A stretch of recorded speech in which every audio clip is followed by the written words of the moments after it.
ஆஸ்தியை பங்கிடுகிற ஒரு மனிதன் வந்தான். ஆண்டவர் ஓடி வருடிட்டாரு.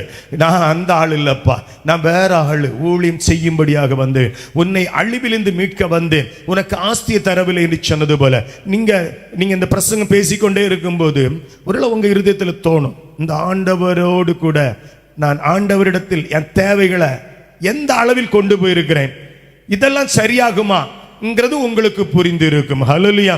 ஜெபத்திலே ஆண்டவர் நம்மை நடத்துவாராக.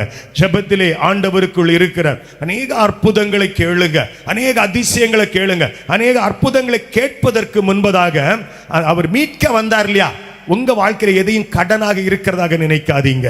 முதலாவது, இயேசுவே உங்க ரத்தத்தால என் பாவங்களை எல்லாம் கழுவுங்கப்பா, என் தலைமுறை சாபமா எதுவாக இருந்து விட்டு போகட்டும், நீ ஊழியம் செய்யவும் மீட்கும் பொருளாக உங்க ஜீவனை தர வந்தீங்க இல்லையா, அந்த ஆண்டவர் தான் எனக்கு தேவை, என் பாரத்தில் உங்க மேல வச்சுறேன்னு சொல்லிக்கிட்டு ஜெபத்துக்குள்ள போங்க.